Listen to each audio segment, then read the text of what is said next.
नहीं, भाजपा सरकार को ना भुगतान भरना पड़ जाएगा। पहले चाय बेचता था तो बंद कर लो।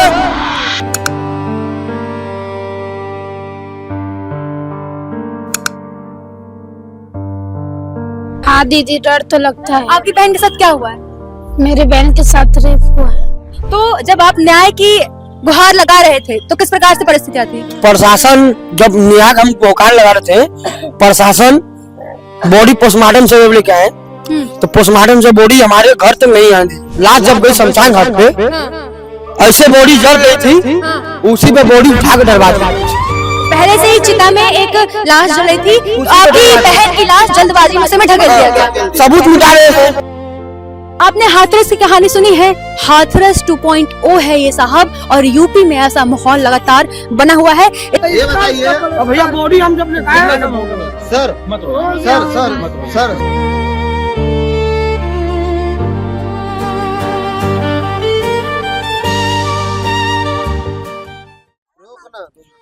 सोनभद्र में रहने वाले वनवासी, जो कि क्षेत्र वनवासियों का था, तो वहाँ रोजगार नहीं था। इस कारण से ये लोग वाराणसी में आते हैं रोजगार की तलाश में, और इसी कारण से 20-25 साल से इनके पूर्वज और ये खुद यहाँ रह रही हैं। लेकिन हम डार्क साइड से ज्यादा, सबसे ज्यादा आप लोग का फोकस चाहेंगे महिला सुरक्षा पे। यहाँ महिला सुरक्षा नहीं है। गरीब की औरतों को इतना डर लगता है कि राह चलते कौन उनका बलात्कार कर दे और कौन उन्हें लटका के मामले को रफा दफा कर दे। सोचने वाली बात है, और ये बात मैं हवाबाजी नहीं कर रही हूँ, सबूत के साथ कह रही हूँ। हम जानेंगे क्या था वो केस। ये केस निर्भया से भी परे है कि एक गरीब लड़की के साथ, नाबालिग लड़की के साथ बलात्कार होता है, पैर में कटे हुए निशान आते हैं, और उस औरत को या बेटी को लटका दिया जाता है, और पोस्टमार्टम की रिपोर्ट जो है परिवार को नहीं दी जाती है। एक भाई जो है अपनी बहन के लिए जंग लड़ते लड़ते हार गया, और यहाँ औरतों में डर का माहौल है।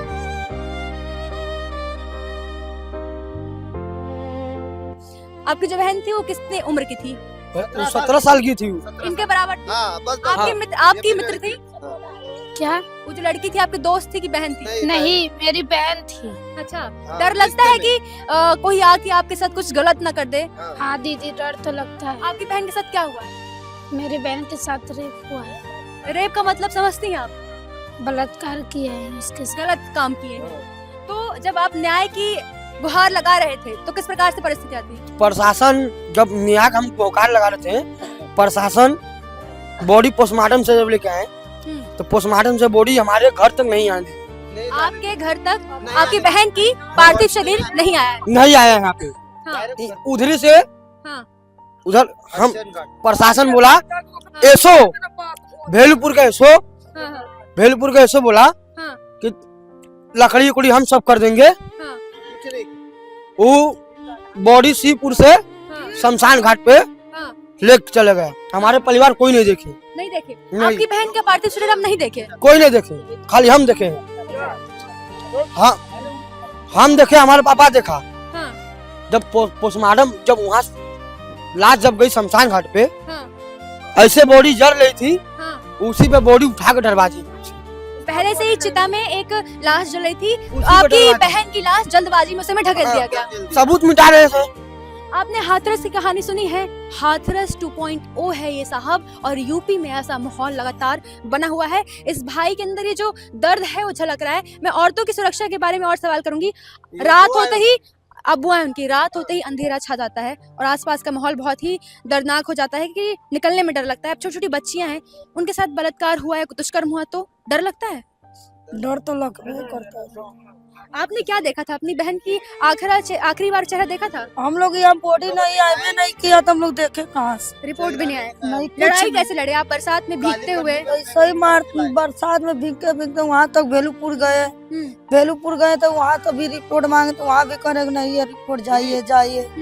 पुलिस कर्मी जब आते हैं आप लोग को भगाने के लिए कि जो कि झोपड़ी में मत रहो, तो आपको लात मारते हैं, कुछ ऐसा करते हैं क्या? वो जैसा आपका बंगला। हाई कोर्ट से इलाहाबाद से, लखनऊ से आए थे, 2 महिला आई थी सरकारी। बोले आपको इंसाफ भी मिलेगा, आपको पैसा भी मिलेगा, चिंता मत करो। और जो भेलपुर का जो एसओ था, तुमको हम सब देंगे। हम पोस्टमार्टम रिपोर्ट मांगे, तो उसमें गलत लिख कर खाली क्या है, खाली फांसी लगाया गया और कोई रिपोर्ट हमको नहीं मिला।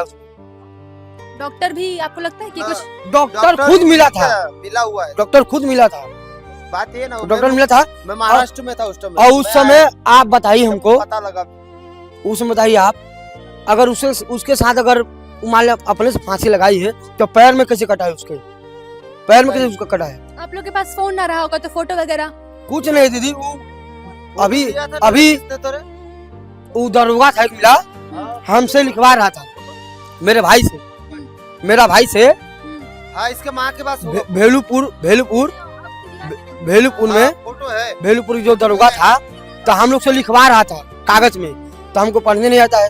जबरदस्ती लिखवा रहा था। हाँ, तो लिखवा रहा था हमसे, तो मेरे भाई से भी लिखवाया था। हमारे भाई बोले मत लिखना, मेरा भाई थोड़ा पढ़ा लिखा है, तो दूसरे से लिखवा दिया कि ऐसे हुआ है वैसे हुआ है, और लिख दिया पूरा आदमी, और वो पूरा लिख दिया और लिख कर जमा कर दिया।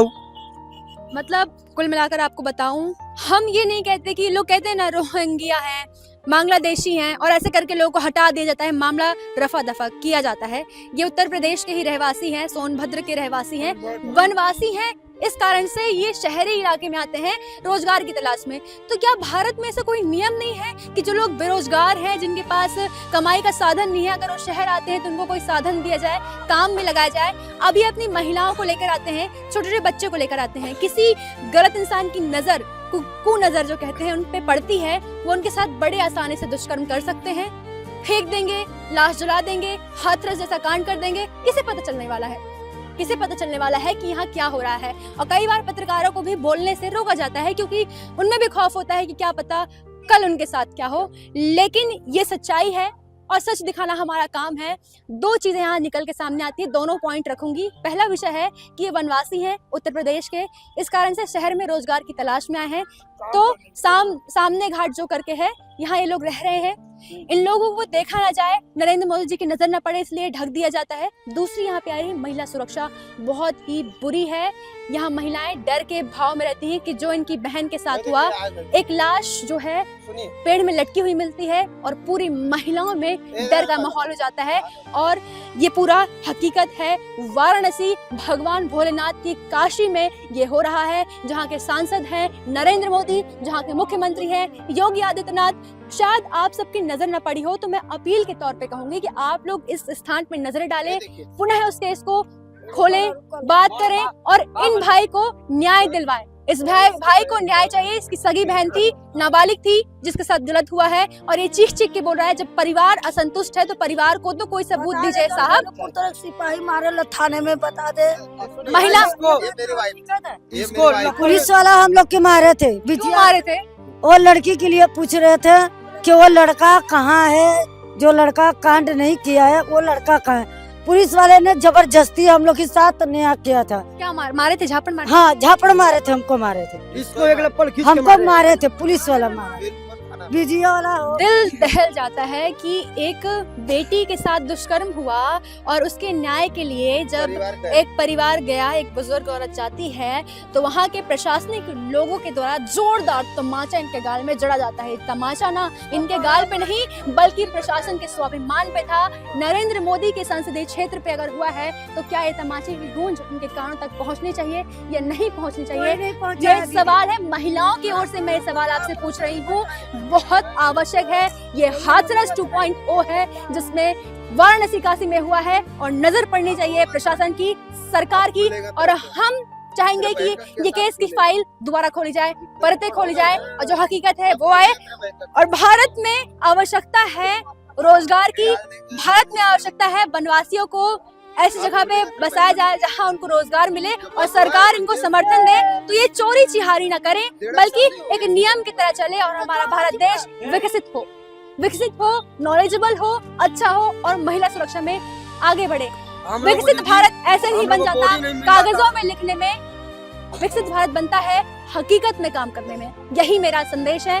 मैं कशिश सिंह वघेल, कैमरा पर्सन देव प्रताप सिंह के साथ आप सब बतंगड़ में ये खास रिपोर्ट देख चुके हैं।